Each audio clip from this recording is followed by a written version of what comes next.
I thank the organizers of this Bengal Birders Meet, all the members of Birdwatcher Society, and specifically Dr. Konat Boidu for inviting me to this occasion.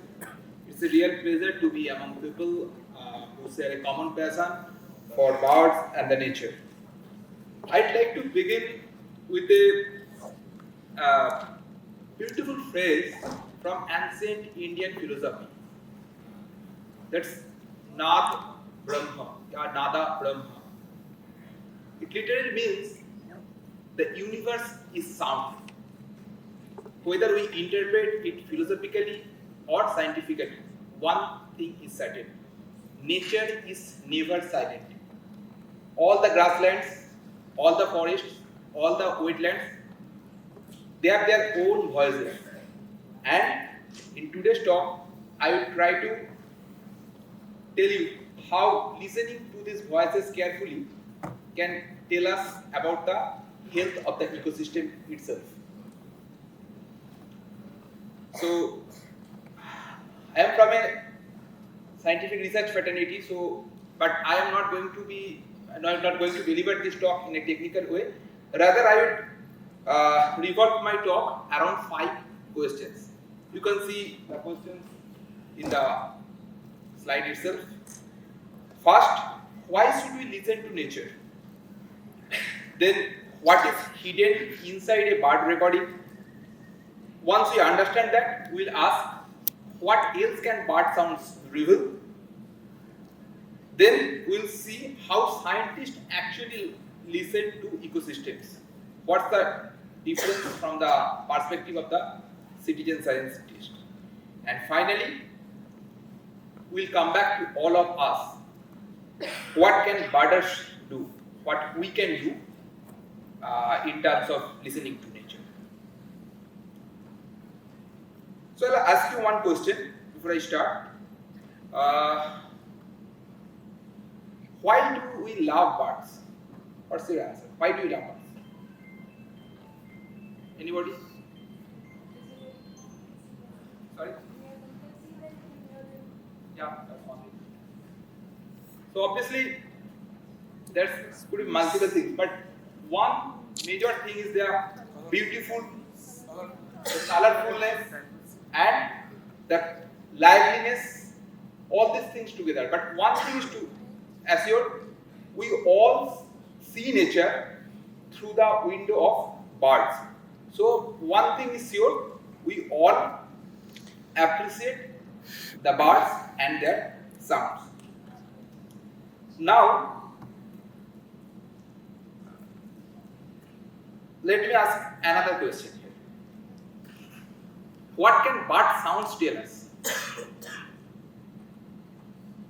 It's mood. Sorry? It's mood. It's mood. Mood of the nature or mood of the bird? Mood of the bird. Okay. Mood of the bird. Maybe mood of the nature. Behavior. Behavior. Seasons. Season. Time of the year. Those things, right? Okay. So definite. The most birders, including me, the first thing think about is the which bird is present in the nature. Other than that, sounds can tell us something about the habitat, the biodiversity, the seasons, the ecological change, everything. All of these things can be covered through the sounds of the bird. Okay, now one exercise. So I am asking questions in every slide, and now I'll give you one exercise. Simple exercise. Just listen to this recording and tell me how many unique bird species you hear in this recording.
All right.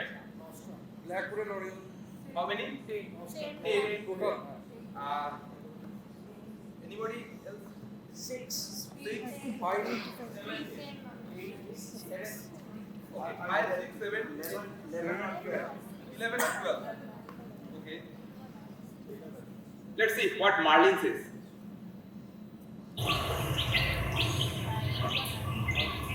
Marlin is saying like dive into this.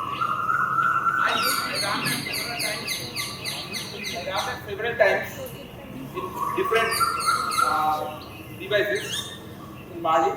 It says 9 species. Some are very here, like the one from Asian quail or the roosting parakeet, those are at the very beginning. And white-breasted water hen or copper-split barbet is throughout, right? Alright. So, Marlin is awesome. It can tell us just in seconds how many bird species are there. So, now I ask you, beside birds, what else did you hear?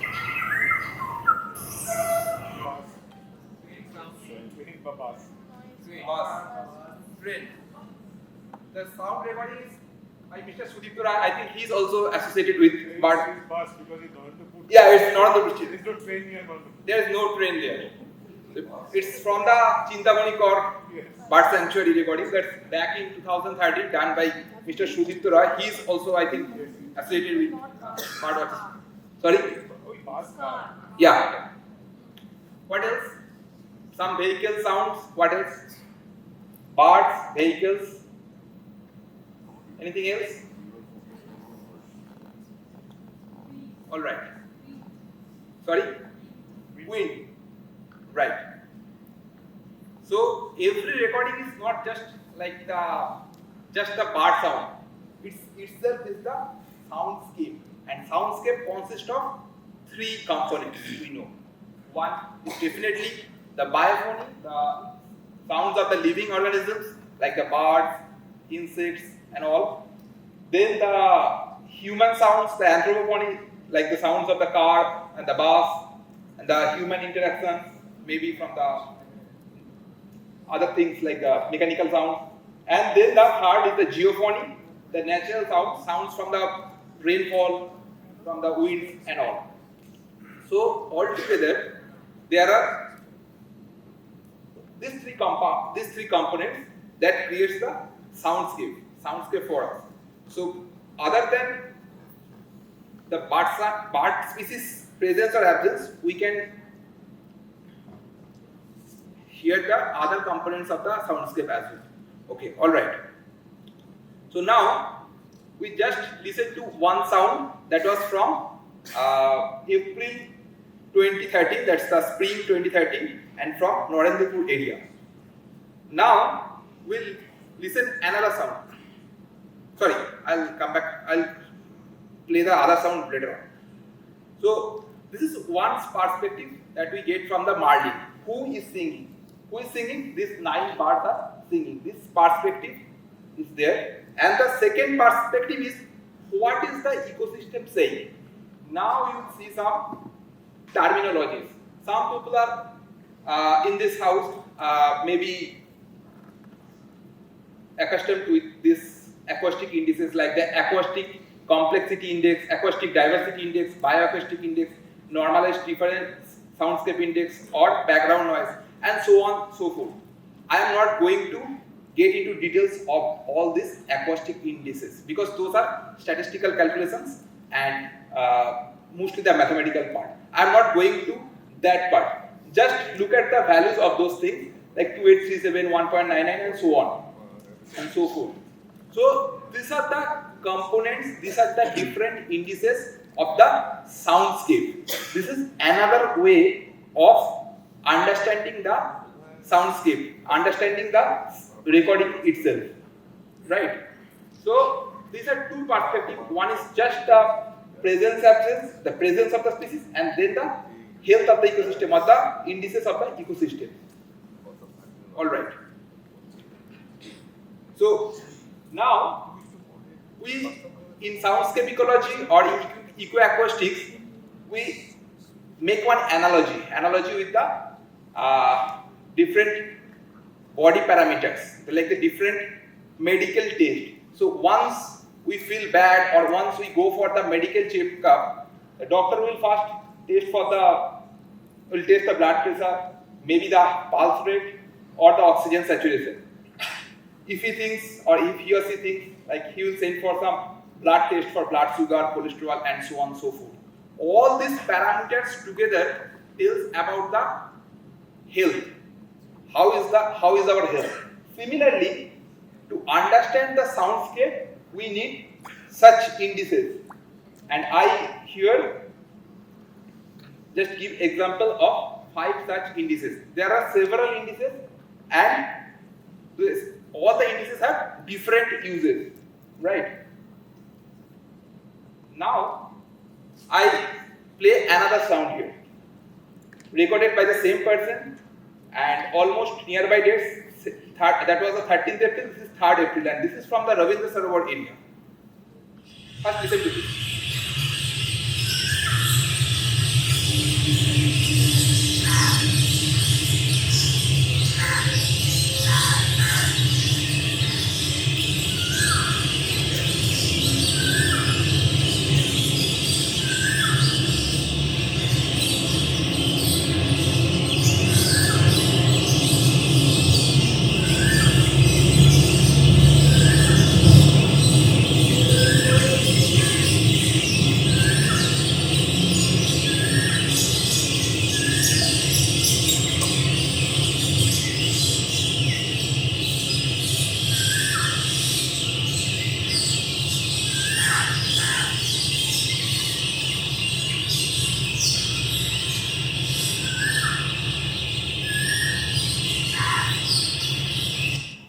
What do you get in this case? 6 pieces? Okay, alright. Somebody says 7? 4. Okay, alright. What else other than that? Train, bass, all those background noises are there. So, if somebody wants to compare the ecosystem, the overall soundscape, just listening this, which one you think is healthier? The Narendrapur one or this Ravindra Sarovar one? Yeah, that's the perspective. That's our perspective, right? So that can be said directly from listening. But if we just go through the acoustic indices of these two sounds, for the recording 1 and the recording 2, we can see like the first one is the acoustic complexity. The acoustic complexity is higher for the recording 1 because that is more dynamics and complex tone chorus, more bird species and the varied calls. Here the dominant one was the common myna and the Asian quail, whereas there was other calls were prominent in the first recording. Now there is the acoustic diversity index. You can see for the recording 2, the acoustic diversity index is higher. Why the diversity is higher here? Because here there are prominent sounds of traffic, trains, loud calls. So the energy is spreaded through different sound bands. So that's increasing the acoustic diversity. So I won't get into the much detail of these acoustic indices because those are little complex. So, but I am just trying to make you understand that there are indices. This practice is there at least for 1.5 decades now in scientific literature, and we need to catch this in India or in Bengal because we are recording, but we are recording through the mobile or other small handheld devices. We are not recording with the acoustic recorders or the permanent acoustic monitoring devices. So that thing I want to just touch upon here. So anyway, so this is what else we can find just from the bird sounds there. Now I'll get into how do scientists listen to ecosystems. Obviously, as I was telling you, for the citizen science programs, like us, like the birders, we do it with the phone. Whereas for the scientific research, we have to do that with the long-term recorders. Here we do it for minutes, there we have to do for continuous recording for months and year. Here pupil is present, when pupil is present the bird won't act in the way when there is no human presence, right? So these are the basic difference between the citizen science activities and the scientific research. So I will now show some of the basic passive acoustic recorders. These are the recorders that are in practice for long time now. I personally use the song meter. I first used song meter back in 2014 with Professor Rohini Balakrishnan in IISER. I was a summer research fellow with Professor Rohini.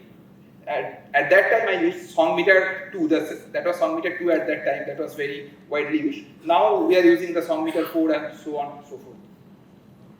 So with these recorders, what we do, we install those recorders in the field and we set the duty cycles like 1 minute on and 9 minutes off, or sometimes maybe 1 minute on, 59 minutes off, and so on. So in this way, we keep the recorders in the field and the recorders do its own job and take the recordings.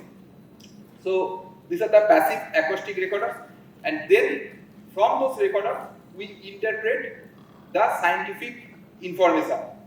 How it's done, like how the Marlin works.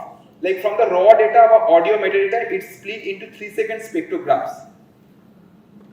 The algorithm, the BirdNet algorithm, that's the thing behind the Marlin or the BirdNet. That BirdNet algorithm doesn't read the sound itself. It doesn't read the wave file. It reads the spectrogram. From the spectrogram, it gives the probabilities of the nearest match. It gives the nearest match up to 3-4 species. From there, one occurrence mask is used. I mean, which species can be found where. Based on that, which one is the best match, the Marlin or the BirdNet give us the prediction which species is there. This is again the citizen science program, and for the BirdNet or for the scientific research, we also use this kind of thing. Okay, now let's get back to our story. This was back in 2024. And it's in Bangladesh Sundarbans. I was part of a NASA-funded project. I was doing the remote sensing part mostly, but also the acoustics also. We had different hypotheses for ecological hypothesis to test between the remote sensing and the soundscape. However, I'll just touch upon the ecoacoustic parts here. So this is Bangladesh Sundarbans and how we. Oh, sorry.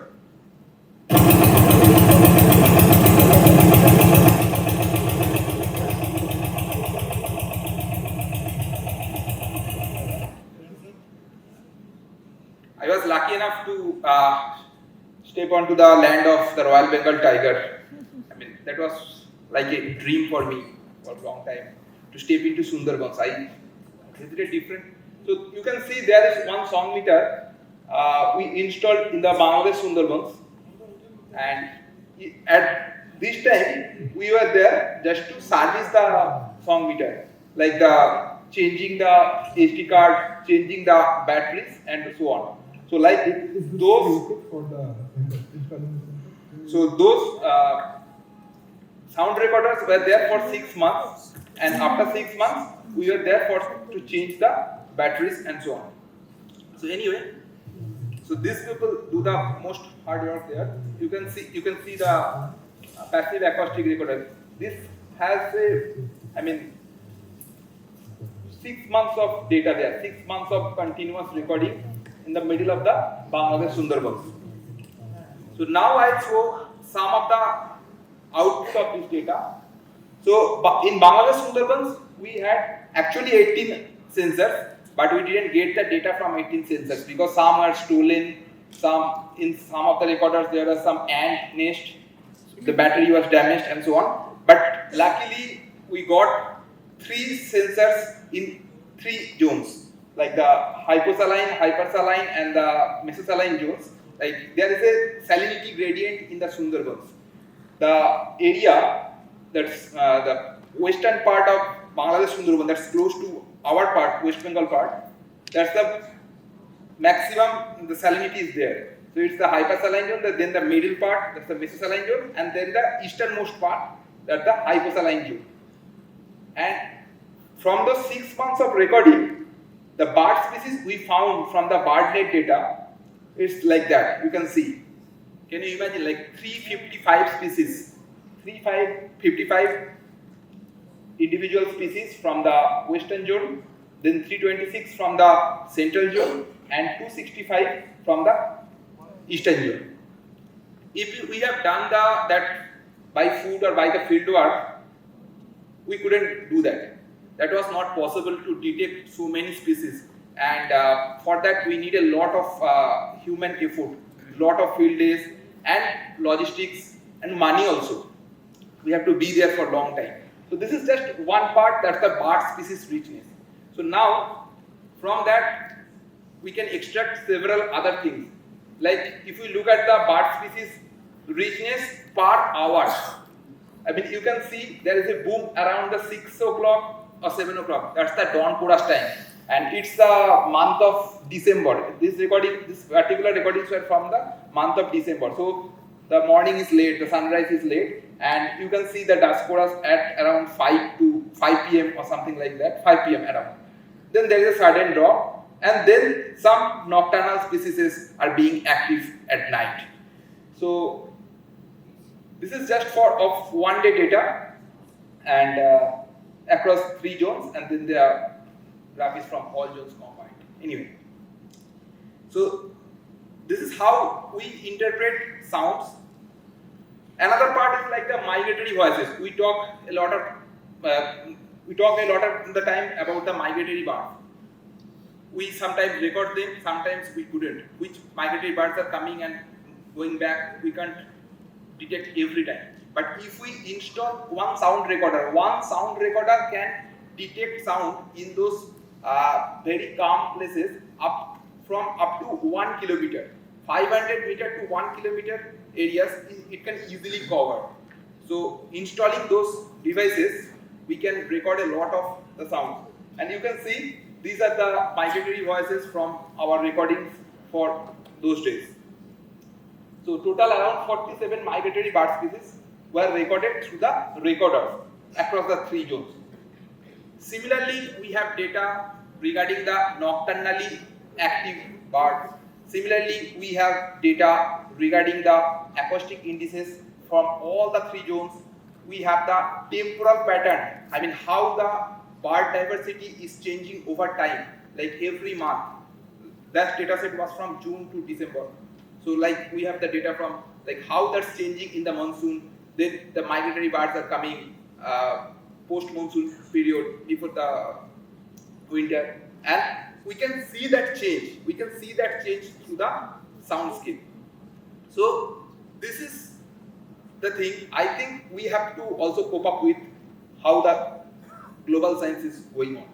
And another thing I must say that now if there is any controversy in terms of say some development project, so-called quote-unquote development project is coming at some places, and there will be a huge level of deforestation.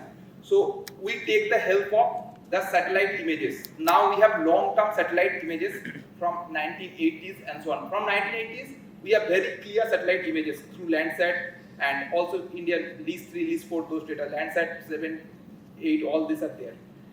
We take help of those satellite images to show that, okay, there was this much of forest. When you are going to do this project, you are going to cut down this many trees. You are going to harm the environment in this ways.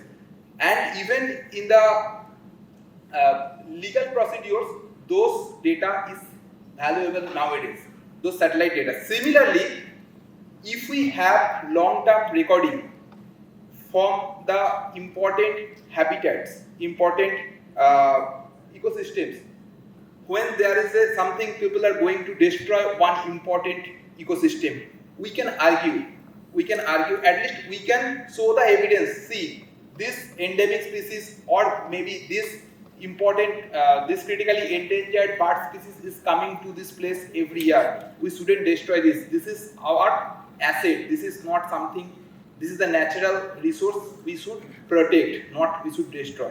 For that also, this long-term sound recordings can be helpful. Other than the birds, we can use this ecoacoustic in for other species also. Like I think Sonali ma'am was there she is now the honorable field director from the Manas Tiger Reserve. So my PhD work was entirely in Manas National Park. I did my PhD work all in the Terai zones, mostly in the Manas National Park.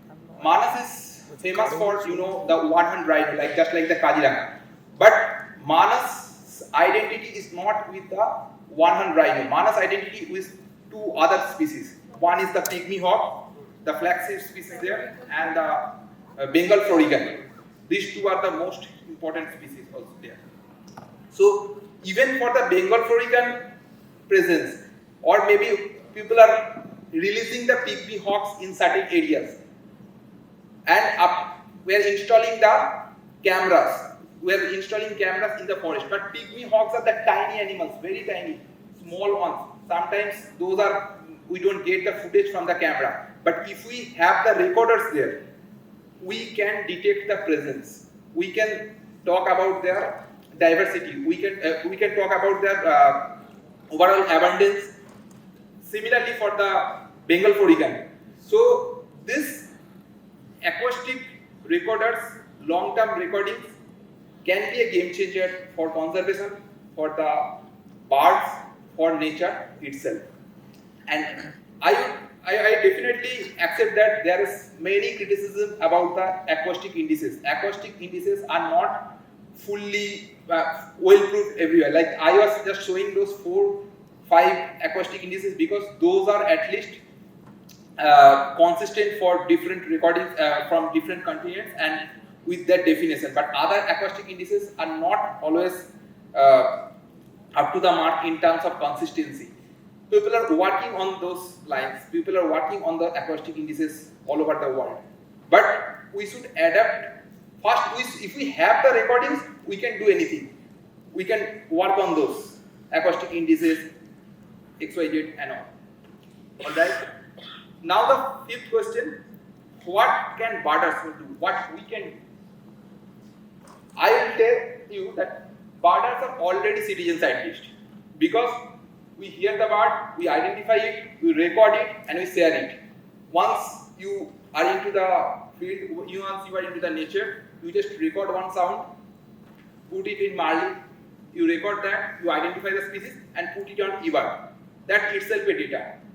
You put it on Xenocanto. Like Mr. Sudipta Rai put that in 2013. We are using it now in 2026. That's a data.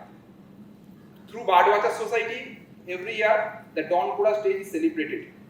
On Dawn Chorus Day, we are recording sound for a specific time period, say for 15 minutes, at least 15 minutes every year. So we can tell about our surroundings. We can tell about our surroundings, say every one of us do 15 minutes of recording every year on the same day, and say for the dawn chorus or the dusk chorus for 5-6 years. We can see the change, which species were there, which birds were there over the time, and how soundscape is changing. So that's it. I mean, we are already citizen scientists. We are doing our part. So only request to all of you is that we should do this in a meticulous way. We should do this in a we should take the bird recordings as a serious thing. We should upload them like the way when you do the birding. Every time it's requested to put that on eBird. Similarly, we should do the recordings, put that on eBird or maybe Xenocanto. That's the thing. Yeah. So for a deeper connection with nature, we should listen. We understand that what's there inside the bird recording, their patterns, activity and hidden changes, and in long-term monitoring, what we can do is just for that. So I request to listen, record, share, and you can use that. Thank you.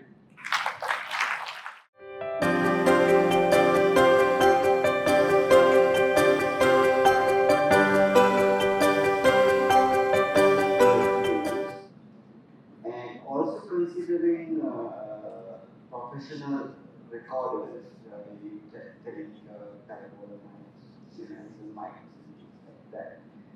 And when some of these brothers they record, they use Soundwave or the other apps and filter them. Considering the professional recording equipment from Marans to the Lanza,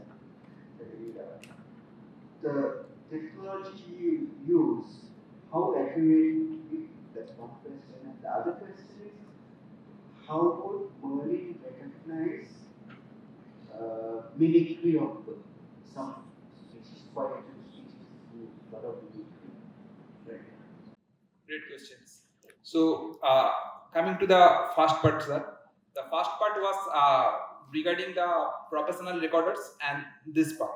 So, first of all, it's not comparable to the professional recorders. Professional recorders will give us a very clean, clear recordings. But in nature, sounds are never clean and clear. Those are always there is background noise, always there is overlapping of different species and so on.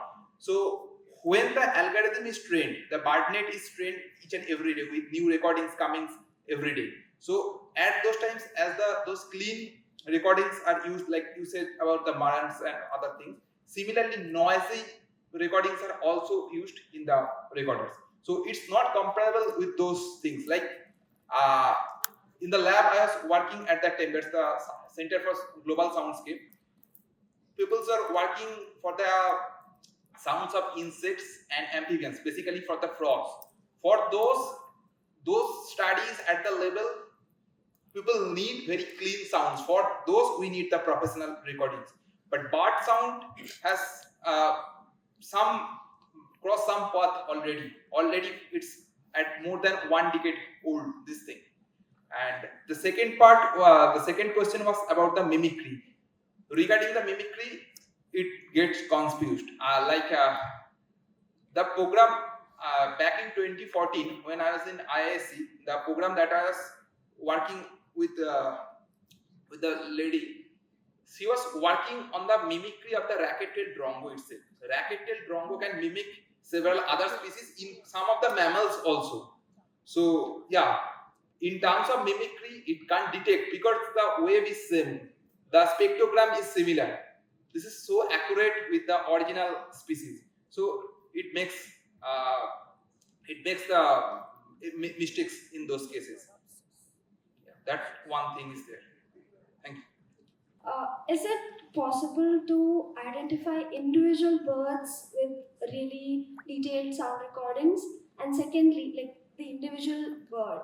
And secondly, even if a bird like the same species is there, if it's from different parts of the world, will there be a difference that is common to a geographic area? Like, for example, will crows from India be different from those in a different place? I understood your questions. I'll first answer your second question. So the birds are reproducers and the vocalizations differ. Sometimes vocalizations differ across the geographic zones. So if you open the Marlin app and select any of the species that is found across multiple continents or multiple countries, you just check for the reference sounds. You will see reference sounds from different continents. So when the algorithm is trained, it's trained with those different vocalizations itself. I think I have answered your second question. The first question is, you are talking about the individuals of one species. Like say there are certain 10 common minors. Can we differentiate between minor 1, minor 2, minor 3? The technology is not at that level right now, but you know there was a program from Apple where there was use of human identification. human call identification through their sounds. So for human, it's already there. You know from some of the recent political case studies, you know, voice tests are going on. So obviously, if we have to train the data, we need more and more.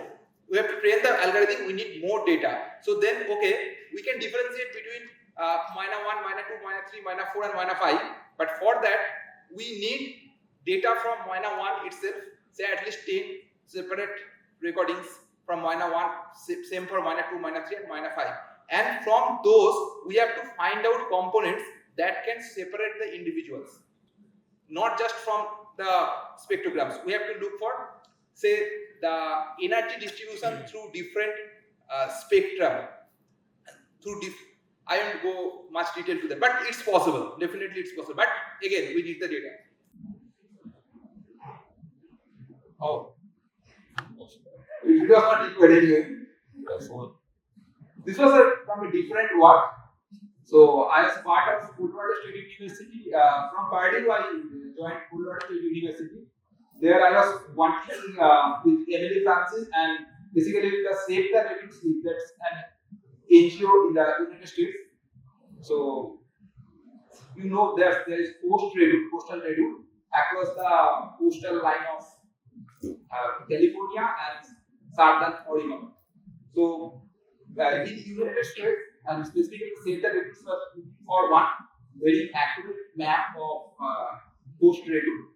So I got the opportunity to work on that project, to lead the project. I did the field work across Oregon and California. Again, got a lot of data just to train the algorithm well. Did that with real-time images from Sentinel-1, Sentinel-2. That those are the spectral and the SAR data. And my algorithm very accurately identified the distribution of the presence of the coast radio. That's what the accuracy was around 92-93%, whereas the previous models was something around 80%, 81%, something like that. This data was accepted by Save the Rabbit Sleep. This work is now published in GI Science and Remote Sensing. That's a good journal, GI Science and Remote. And then suddenly Anandabajar Group in West Bengal, they suddenly called me. I mean, I don't know from where they got the data, and they published that in their newspaper, and some other Bengali newspaper they also covered the opportunity. Yeah.